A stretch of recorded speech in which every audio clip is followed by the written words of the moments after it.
Hi class, Professor Myers here. This week we're going to talk about family, and specifically I wanted to talk to you briefly about my feminist compromise. You might remember from the introduction video that I did in week 1, I mentioned my feminist compromise that I had with my husband as it relates to my last name.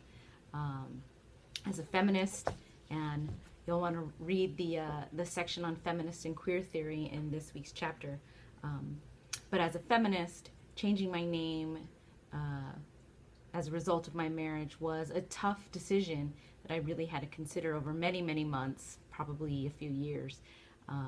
Even getting married was a feminist compromise because as scholars of sociology of the family will learn in that class that I teach, is that marriage historically has been a system of oppression against women and women-identified peoples. And women have historically been viewed as the property of first their fathers and then their husbands. And that is one of the main reasons why women tend to take the last name of their husband. And in a traditional wedding, American wedding, the father walks the bride down the aisle, and the officiant or priest, clergy person asks, "Who gives this woman away to be wed?" And the father dutifully acknowledges his presence. All of these traditions are deeply rooted in the systemic oppression of women, specifically patriarchy, where men are valued greater than women. Men make all the decisions, and we live in a patriarchal society here in the United States. The degree of which patriarchy exists has declined, but we still have everyday occurrences of patriarchy that exists, and decisions that are being made by our elected officials, all the way down to personal decisions like, should I take the last name of my spouse? Should my children take the last name of my spouse or me, or a completely different last name? So real quickly, getting back to my story, when my husband and I decided to get married, we had a long, lengthy discussion about names and what names mean and the tradition of names. And ultimately, my compromise with him is that I would take the McFarland name as my legal name, but I would never really use it other than for legal purposes, signing paperwork, signing, anything to do with our child who did take his last name.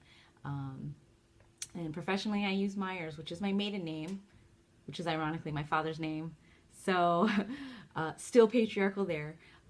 Here in California, when you get married, if you get married, when you fill out a marriage certificate, both spouses get to decide what their last name will be. So that means they can keep their original names.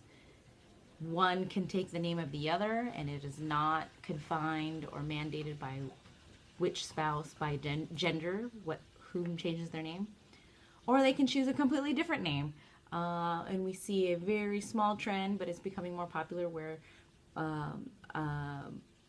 the spouses kind of combine names. So with my maiden name being Myers and my spouse's name being McFarland, we could have done something fun like McMyers or Myers Lane. I have two friends who have a hashtag. I don't know if they're actually going to change their name to this, but they've combined their names to Mooneyham. So anyways, here in California, we have very loose policies on how name changes can occur in the context of marriage, and if name changes are required at all. And that goes for birth certificates also. So anyways, that's my quick story about my feminist compromise. Keep this in mind as you read the chapter on family and the history of families, tradition, mate selection, dating, and marriage, and sometimes divorce and remarriage. And if you find this chapter compelling, interesting, I encourage you to sign up for my Sociology 125 class, Sociology of the Family, offered at City College, and Mesa College also offers it. I'm working hard to add it to the Miramar schedule as well. So that's it for now. Talk to you soon. See you online. Peace and love.